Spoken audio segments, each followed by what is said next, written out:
আচ্ছা, একটা এখন যে পারফেক্ট কম্পিটিটিভ মার্কেট, এখানে ইন্ডিভিজুয়াল যে সেলার আছে তারা তিনভাবে প্রফিট আনতে পারে। একটা হচ্ছে প্রথমটা হচ্ছে তোমার normal profit, super normal profit and 3 নাম্বারটা হচ্ছে সাব নর্মাল প্রফিট।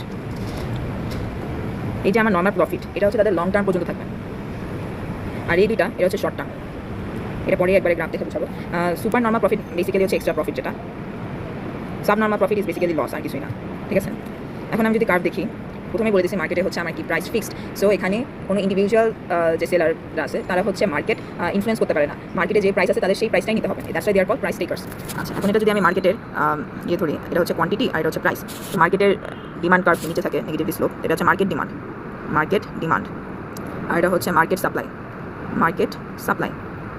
তাহলে এই পয়েন্টটা কী হবে, আমার ইকুইলিব্রিয়াম প্রাইস আর P1 আর এটা Q1 ধরলাম, এটাকেই আমরা ফিক্সড প্রাইসটা বলতেছি। ঠিক আছে, হ্যাঁ, এই প্রাইসে প্রত্যেকটা সেলারকে বেচতে হবে পারফেক্ট কম্পিটিটিভ মার্কেটে। এটা হচ্ছে মার্কেট। এখন আমি যদি ইন্ডিভিজুয়াল একটা সেলারের কথা চিন্তা করি, তো এই P1 প্রাইসটা এখানে টান দিলাম, এখানে ধরলাম তোমার হচ্ছে cost per unit or price বা রেভিনিউ যেটাই ধরো, আর এখানে হচ্ছে কোয়ান্টিটি। তা আমি যদি এখন এখানে দেখি, যেহেতু প্রাইস ফিক্সড, তো ইন্ডিভিজুয়াল যে সেলার আছে তার জন্য ডিমান্ড কার্ভটাও কী হবে, এরকম কনস্ট্যান্ট হবে। তো এটাকে আমি লিখবো average revenue equals to marginal revenue equals to demand curve 1। হ্যাঁ, average revenue equals to marginal revenue কেন, এটা হচ্ছে বলি, অ্যাভারেজ রেভিনিউ মানে হচ্ছে যে total revenue divided by cost, মানে সরি কোয়ান্টিটি, তাহলে আমার হচ্ছে অ্যাভারেজ রেভিনিউ আসে, উইচ ইজ বেসিক্যালি কি টোটাল রেভিনিউ কি প্রাইস ইন্টু কোয়ান্টিটি না। তাহলে এই কিউ কাটা, তাহলে এটা কি বেসিক্যালি প্রাইস না, তাহলে P1 তো এটাই ডিনোট করে। আবার হচ্ছে মার্জিনাল রেভিনিউ হচ্ছে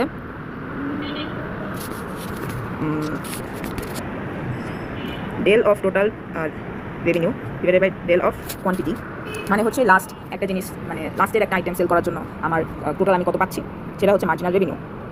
এখানেও তো আমার হচ্ছে ডেল কিউ ইন্টু পি, তো এই কিউ কাটা যায়, তো এটাও তো প্রাইস ডিনোট করে। এই জন্য হচ্ছে আমি লিখছি average revenue equals to marginal revenue, which denotes the price basically.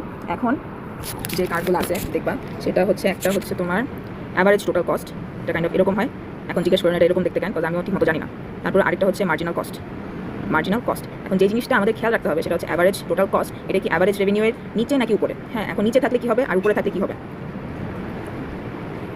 এখন আমি যেটা বলছিলাম যে এখন আমি কীভাবে বুঝবো, একটা সেলার কীভাবে বুঝবে যে এই প্রাইসে কী পরিমাণ সেই প্রোডাক্ট সেল করা উচিত তার, সেটা হচ্ছে এই যে MC ইকুয়ালস টু MR দিয়ে বুঝবে, রাইট। তাহলে এমসির কার্ভ এটা, আর MR হচ্ছে এখানে, তাদের ইন্টারসেক্টিং পয়েন্ট কোথায়, এখানে। তো নিশ্চয়ই এখানে হচ্ছে প্রফিট ম্যাক্সিমাইজড। তাইলে আমি যদি এটাকে একটু ইয়ে করে এক্সটেন্ড করি, তাহলে নিশ্চয়ই এটা হবে কোয়ান্টিটি, রাইট। তাহলে সে P1 প্রাইসে Q1 কোয়ান্টিটি বেচতে যাবে। এখন যদি দেখি অ্যাভারেজ টোটাল কস্ট এটা, আর হচ্ছে অ্যাভারেজ রেভিনিউ এটা, তাহলে কি আমরা কি জানি, average revenue minus average cost আমাদের হচ্ছে প্রফিট, রাইট। রেভিনিউ থেকে কস্ট মাইনাস করলে তো প্রফিট হয়। এর মানে হচ্ছে আমি যদি দেখি, এই যে আমি যে ডটেড লাইন আঁকলাম, এখানে অ্যাভারেজ টোটাল কস্ট কোথায় ইন্টারসেক্ট করে, এখানে না। তাইলে আমি যদি এটা এতটুকু টানি, এটা হবে হচ্ছে আমার সুপার নর্মাল প্রফিট, এতটুকু হবে আমার প্রফিট। কারণ কি, এটা যদি আমার অ্যাভারেজ রেভিনিউ হয়, এটা উপরেরটা, আর এই যে এখান থেকে এই নিচেটা যদি অ্যাভারেজ কস্ট হয়, তাহলে আমার কি এতটুকু বাকি রয়ে যায়, সেটা হচ্ছে আমার প্রফিট। এখন কি হবে ঘটনা, সেটা হচ্ছে এই যে আমি প্রফিটটা হয়েছে আমার, সেটা আমার বেশি টাইম টিকবে না। কারণ হচ্ছে এখানে যখন দেখবো অন্য সেলাররা আছে, এখানে তো অনেক প্রফিট হচ্ছে, আমরা ওই মার্কেটে ঢুকতে পারি, বিজনেস করতে পারি। এখানে আরও সাপ্লায়ার আসবে, সাপ্লায়ার কী হবে, সাপ্লায়াররা অ্যাট্রাক্টেড হবে এই প্রফিট দেখে, হ্যাঁ, অ্যাট্রাক্ট হওয়ার কারণে আমার সাপ্লায়ার যদি বেড়ে যায়।